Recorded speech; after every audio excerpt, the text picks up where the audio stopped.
Halos lahat ng mga crypto platforms and exchange ay unti-unti na nga pong nagsisiwalaan. Kaya naman, ano nga po bang ating opinion tungkol dyan? Dito sa video na ito, malalaman mo ang aking opinion at suhestyon patungkol sa mga rules and regulations, especially about crypto and also the other investments dito sa Pilipinas. Kasi nga po, yan ang hot na issue po ngayon dito sa ating bansa rin. Ngayon, bago po tayo magsimula, gusto ko lang magbigay ng isang malaking disclaimer na again, hindi po ito para pangunahan yung mga regulators, but tayo lang po ay magko-comment because I've been also in the financial markets for several years already. And also, I also studied some sorts of business law and corporate law, yung mga securities regulations code and other yung mga batas na sa tingin ko makakatulong kung maidi-discuss natin sa inyo plus yung mga insights po natin. Okay? So sana po maliwanag ha. Ngayon, unang-una kasi dyan mga traders, grabe talagang unang-una yung CASP yung CASP na rulings, yung Crypto Asset Service Providers, naghigpit po talaga under the Memorandum of SEC. Ngayon naman talagang speechless hindi ko na maano sa utak ko na ay grabe talagang 4 na lang yung natira na matibay na platforms or mga exchanges dito sa ating bansa. Ngayon, ano bang masasabi natin dyan? Eto seryoso kidding aside sa kanina is that makikita po kasi natin dito sa aking palagay, sa aking opinion, na sa aking perspective lang po ito, sa aking nakikita, hinihigpitan kung ano ang dapat na higpitan sila at niluluwagan kung ano ang dapat luwagan sila, yung mga gumagawa for example yung SEC, sa aking opinion lang, kasi ang nangyayari po dito, kung makikita natin in the past several months, that those regulations na kanilang ini-impose, for example po, kung medyo babalikan natin lang ng kaunti bago tayo pumimpoint sa crypto exchanges, yung mga dealers, sa aking palagay ngayon na i-discuss ko na si MEPA, for example, yung Capital Efficiency Promotions Act, okay, yung Republic Act 12214. So, naglalayong i-boost yung capital markets, yung equity markets here in the Philippines, yung stock market, yung pagda-trade para mas efficient, para mas maraming, alam niyo yun, ma-encourage na mag-invest dito sa sariling atin, the stock market. And then, ang nangyari, ano pang sumunod na mga nangyari, yun nga, hinigpitan, naglabas. Pagkatapos naglabas ng SEC Memorandum on Crypto Asset Service Providers, na yun nga, yung education, yung promotion, anything else patungkol sa cryptocurrency, this is for informational purposes, ay naghigpit din po. Okay? So kung makikita po ninyo, nagluwag sa capital markets, sa equity markets, naghigpit dito sa specific na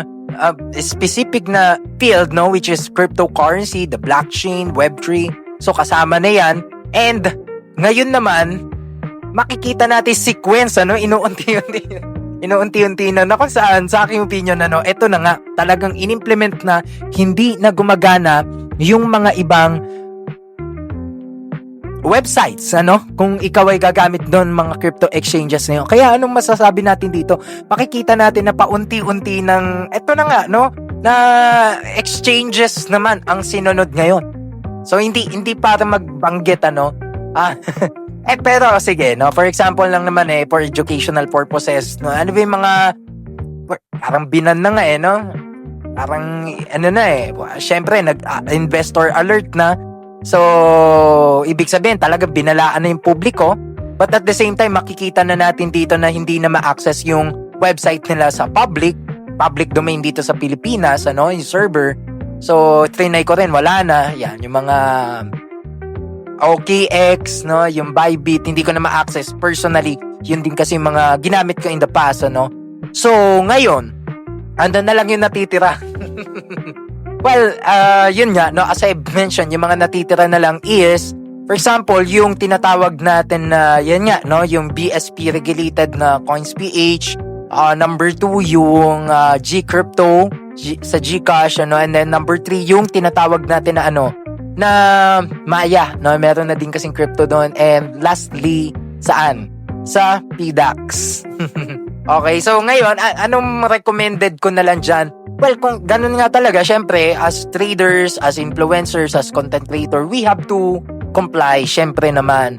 Pero syempre, dapat din, syempre, kung meron kang alam or masasabi, dapat mong i-bring up yan or i-voice out yan. For example, katulad nito, let's be honest, So, ito hindi to talaga paninira or whatsoever, criticism, but ito lang yung sinasabi ng mga tao, which is, ang totoo na niyan kasi, syempre, karamihan ng mga trader investors, yung mga nag-explore sa Web3, sa blockchain, syempre, yung mga, kung sino pa yung mga inisyuan ng investor alert, kung sino pa yung mga nawala na, well, yun yung may maraming users okay, dito sa Pilipinas. So, ibig sabihin, kung marami users nila dito sa Pilipinas, hindi na ma-access, so parang, di ba, paano mo pa ma-access yun, unless may gawin ka sa website mo, sa DNS or server mo. So, but the point is, parang winalan mo ng access, yung mga Pilipino na kung sino ang nakikinabang sa technology na to, sa mga transactions na hassle-free, at syempre efficient at mas mabilis din naman talaga. So, maganda yung mga platforms na yun, at yun pang nawala. So, kasi nga, karamihan ng mga traders na kakilala ko rin, yung mga communities ko rin, and yung mga nakakapanood sa akin, or even yung mga ibang traders, doon sila nagtatrade, doon sa, alam niyo na yan, sa listahan ng mga na-issue ng investor alert. Ngayon, ito na nga po ang real talk dyan, yung 4 na natira, na ako personally, wala akong sobrang daming sa akin na issue dun sa mga 4 na natirang platforms, So, I mean, meron somehow, pero yung sabihin nating major issue, wala naman halos, Siguro yung mga bug lang sa system, mga errors, but yung kasi mga bugs, or mga errors sa system, syempre, nakaka-apekto sa trading performance yon, sa efficiency and effectivity. Now, eto na nga ang ating solution, syempre, ganun talaga, number 1, we need to comply, But number 2, sana, ma-improve din yung mga systems and services ng as in lahat, ng mga natirang mga platforms. So, para nang sa gayon, syempre, mas tangkilikin nga naman, yung sariling atin, dito sa mga platforms natin. But at the same time, syempre, we need to be more competitive sa spreads, sa prices, sa, syempre, services, yun nga, sa mismong technology, syempre, kailangan mas maayos, mas efficient, walang bugs, walang mga lags. So, para mas makatrade tayo na maayos. So, and lastly, syempre naman, number 3, makikita naman natin na yan naman ay certified, or regulated ng Bangko Sentral ng Pilipinas, some of our local platforms. So, I think when it comes to security, okay, kumbaga may habol kung sa may habol, But the thing is, syempre, mas okay kung hindi ka makakaranas ng mga, 'di ba, ng mga hassles, or mga logs and bugs sa platform. So, yun yung aking personal, na suggestion, kung hanggat maaari, doon sa mga 4 na platforms na natira na yun, para nga syempre naman, 'di ba, na-ban na nga yung iba, or na-issue ng investor alert, o ito na yung pagkakataon nila, sila yung nag-shine na 4. So, mas ayusin yung serbisyo, mas ayusin yung kanilang website interface, yung mismong pagte-trade sa kanila, para nga naman tangkilikin, 'di ba? So, kaya yun lang, sa tingin nyo, sa akin kasi, syempre, kahit ano sabihin natin dito as content creators, influencers, syempre, yun yung decision nila, para protektahan daw, para masala, ano pa ba, 'di ba? So, sa akin naman, at some point, parang 50-50, Syempre, for investor protection, okay ako doon, Okay na okay. Pero kung medyo, 'di ba, medyo sumasobra na, or napaban na, or 'di ba, medyo para sa akin, so kailangan pa rin na mas pag-aralan maigi. Sa akin lang po 'yon. So, kaya sa tingin nyo, ano sa tingin nyo, ito, sa pinaka mismong malaking pangyayari na to, sa cryptocurrency market. Kaya nga, actually, to be honest, mapapansin niyo po yan sa lahat ng mga nanonood sa akin, hindi nga ako nag-vlogs nung mga nakaraang araw, nakaraang linggo. Medyo naghinay-hinay din po ako sa pagko-content sa cryptocurrency. Actually, wala na.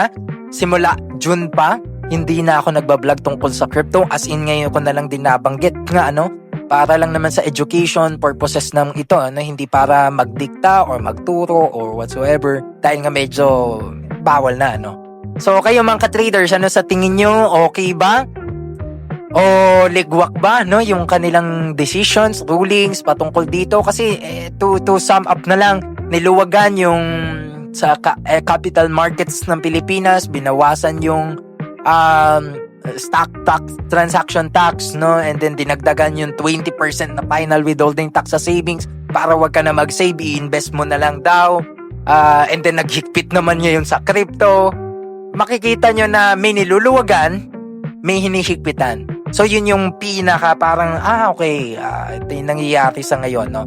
Aside from that, no, so yung politics hindi na natin pag-usapan yan, but yung ang aking ano na lang, no, insights patungkol sa mga financial markets, investments, institutions dito sa Pilipinas, makikita natin yung paggalaw, no, ng sistema, no. So nasa sa atin na lang yon kung anong komento natin, okay ba yung paggalaw na yon o hindi, no, yung progress na yon, paurong ba tayo, no? Paatras ba tayo o pasulong? Okay, so i-comment nyo yan sa baba. Okay, so medyo napahaba na itong video na ito. Medyo kwentuhan lang na medyo humaba na. But at the same time, gusto ko lang kasing maglabas ng aking opinion at ng suggestion. Syempre, baka may makapanood din to. So, opinion ko lang ito, suggestions, insights, at hindi nga pa nangangahulugan na pangunahan natin, no? Sila na bahala po dyan. Pero sa akin, as part of the community, na tayo lang din na magtutulungan ng mga content creators, mga influencers, mga KOLs at mga kung sino-sino, syempre mas okay na mabalanse at maging patas din yung regulators and also communities, at syempre yung mga taong natutulungan din ng mga sistema na ito na unti-unti nang nawawala. Okay? So kaya kayo again, i-comment nyo kung anong inyong insights, comments patungkol nga dito sa nangyayari sa crypto community, sa mga platforms na unti-unti nang nawawala, nawala na nga sa server dito sa Pilipinas, di na ma-reach, di na mabuksan yung mismong website. So, and then yung 4 na natira, sa akin, no offense ako dun sa 4 na yon.